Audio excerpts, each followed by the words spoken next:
What's up guys, jonmierkebarak again with yet another video. Today we're having an awesome experiment trucking a 2.8 plus size tire on the front of my Titan Skyrim and leaving a 2.4 high roller out back. So what's this going to perform like? It's not the usual setup. Let's get right into this video.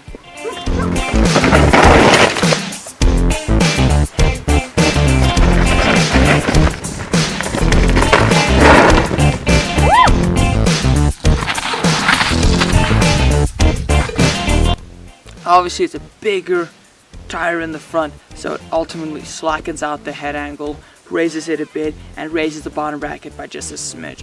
Not a ton, but it should be noted. Okay, so now we've covered geometry, let's get right into this. First of all, I am running a tube in the front. I did not feel like putting up tubeless and everything, as I knew I was probably going to hit it and want to switch back pretty soon. And that's not the final verdict, so stay tuned. Anyway, let's get right into this. First of all, one of the biggest cons I felt straight off the bat with this was how vague it felt to me. It didn't feel nearly as clear as to where the bike was going, and I didn't feel in contact with the trail. By now I've gotten used to it. I don't know if it's a good thing or a bad thing, but honestly it did feel extremely vague, and it just felt like I wasn't in control. It felt like I could slip out any second. There were bumps I didn't notice, and I like to notice these bumps. And one of the most annoying things was over loose rocks and gravel and things. It just wanted to float over it instead of digging in. With the 2.4s in the past, I felt like I could force my way. I could dig into the trail, and I could clear a path for myself. At first, it really felt like the plus tires were just meant for beginners looking to make it unnecessarily easy on themselves. But that's also, once again, not my final verdict, so just keep on watching. Now, I went on quite a couple of rides with this thing. The first ride absolutely sucked. I was not enjoying it, and even telling myself once I get back home I'm switching over. But I kept in mind it's just an experiment, it's just a test. Keep it on for a little while longer. I rode Weed Soap, which is a fast open trail that forms from an old Jeep track. It's fast, fun, flowy, and I just wanted to see how this bike performs on it, because technically it's a bigger wheel up front, and it should perform just like 29ers, keep more speed, and that is true. It felt like I could get up to speed easier. However, I rode Weed Soap. When we rode Weed Soap, it was the slowest I've ever ridden that trail.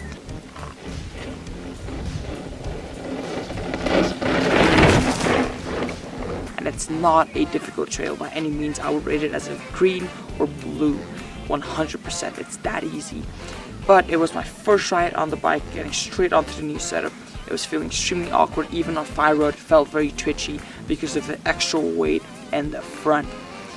So I was just getting used to the bike. Honestly, if I were to go back into Weed Soap now, I feel like I could ride it quite a bit faster, but I still don't think I would ride it any faster on the plus tire than I would on the 27.5 tire. There's multiple reasons for that. That is specific to the trail. We're not going to get into that. Anyway, one of the things I did eventually that helped my setup was I lowered the tire pressures by quite a bit. It really is astonishing just how much you can lower the tire pressures on plus tires, and that's how it's meant to be ridden, because otherwise it does bounce off of everything. And because it's so big and floating over loose objects, I felt like I didn't have as much grip, and so you're not relying on it cutting in anymore, you're just relying on the tire being unnecessarily soft to find grip. So it's two different ways to find grip effectively. Jumping was another thing that I felt was more difficult with the plus tire. I felt it was heavier, probably because of a tube and it's a very big tire.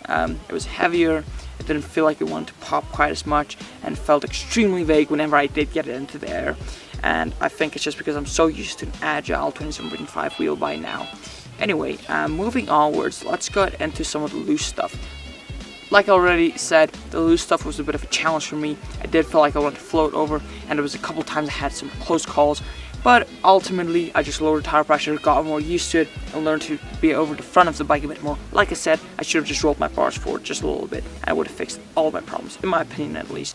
Now, pedaling wise, up a hill, up on a fire road, it didn't feel like it was holding me back at all.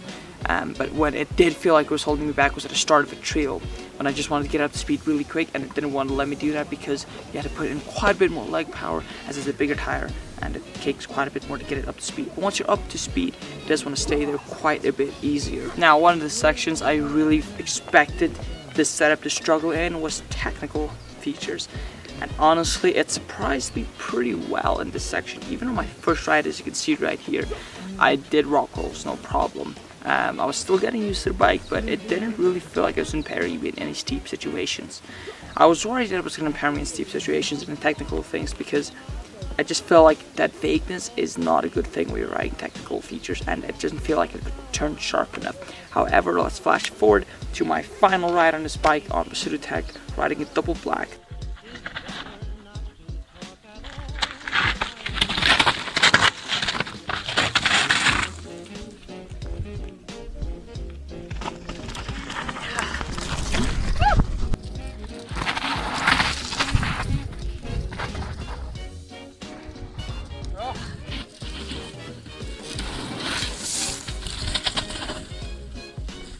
I really didn't mind this at all. I did drops, I rode loose features, I rode the free berms that are a lot steeper than the look in video, and the bike handled it like a champ.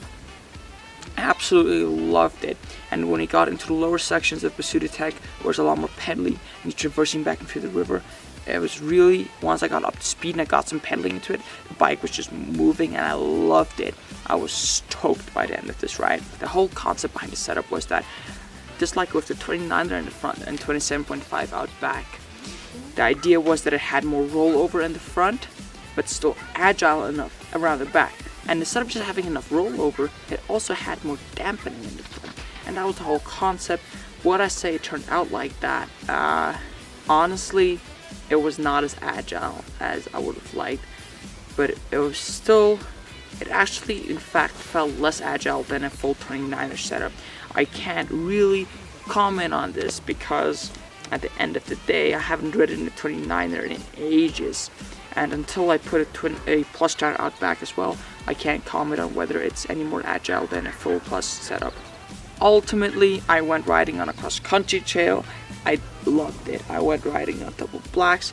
I loved it. I went riding on smooth, fast trails. I loved it. And I think the answer is that if you can get used to the vagueness in the front, you can enjoy it too. But for me, it's a great setup. I'm going to stick with it for quite a bit longer because my bike was originally intended for plus tires, but plus tires just felt complete. Two of them together felt extremely vague and really sluggish. And I think if you have a plus bike but you want it to be a bit more agile, try and put a regular 2.4, or you don't have to go even that narrow, just put a 2.5 or 2.6 out back and keep the 2.8 in the front. That's not that big of a difference, and it should still improve the ride a bit better.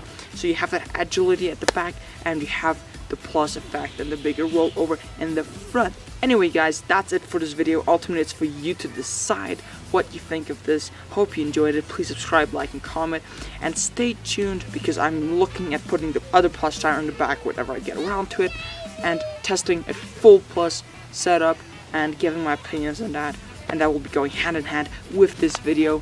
Thank you for watching, and I'll see you guys later.